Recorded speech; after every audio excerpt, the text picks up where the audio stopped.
हे अर्जुन, ये सब समझकर तुम्हें ना किसी के मरने का शोक मनाना चाहिए और ना किसी के ना मरने की खुशी का प्रदर्शन करना चाहिए। हे केशव, ये सब मानकर भी कि आत्मा नित्य, सनातन और अजन्मा है, उसे शस्त्र नहीं काट सकते, आग नहीं जला सकती, फिर भी प्राणी की आत्मा को दुख सुख, शोक खुशी, मान अपमान, पीड़ा और आनंद का एहसास क्यों होता है? हे पार्थ, मैंने पहले ही तुम्हें बताया कि सुख दुख का आभास करना आत्मा का नहीं, शरीर का काम है। परंतु केशव, शरीर को दुख या पीड़ा तभी होगी जब शरीर को कोई चोट लग जाए या उसका कोई अंग कट जाए।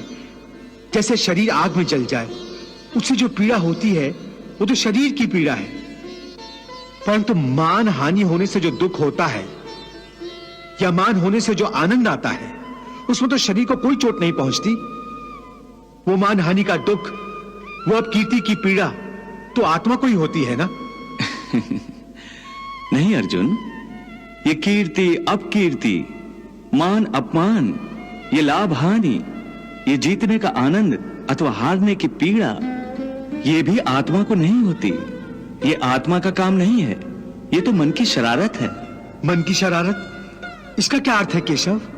पार्थ, प्राणी के शरीर का एक अदृश्य अंग है मन, जो दिखाई नहीं देता, परंतु वही सबसे शक्तिशाली हिस्सा है शरीर का।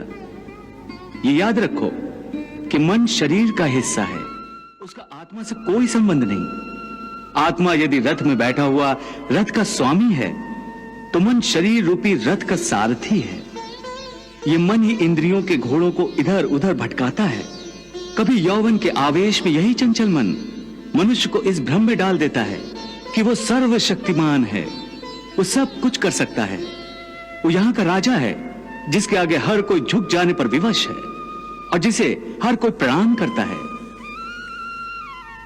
जिस तरह दीपक की बाती को दीपक तले छुपा अंधेरा दिखाई नहीं देता, उसी तरह जवानी को उसके पीछे छुपा बुढ़ापा और कमजोरी दिखाई नहीं देती।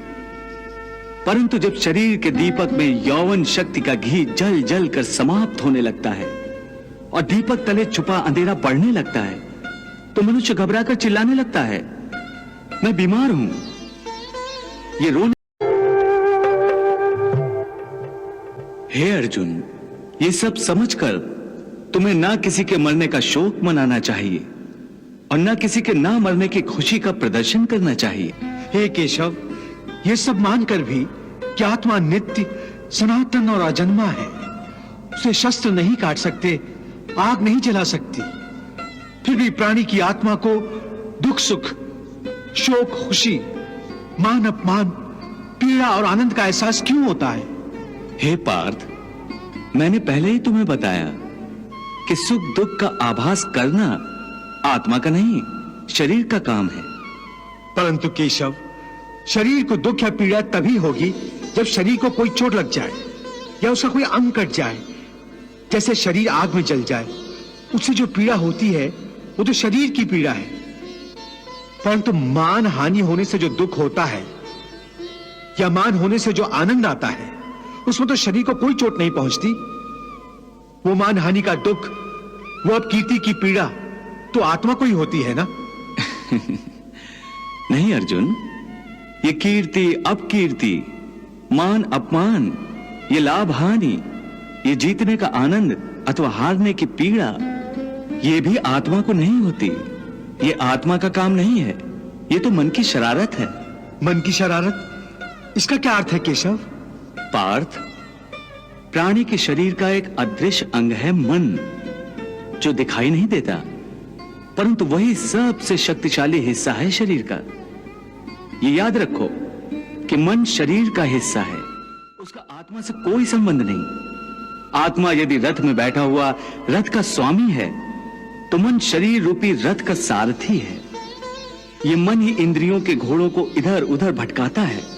कभी यौवन के आवेश में यही चंचल मन मनुष्य को इस भ्रम में डाल देता है कि वो सर्वशक्तिमान है, वो सब कुछ कर सकता है, वो यहां का राजा है, जिसके आगे हर कोई झुक जाने पर विवश है और जिसे हर कोई प्रणाम करता है।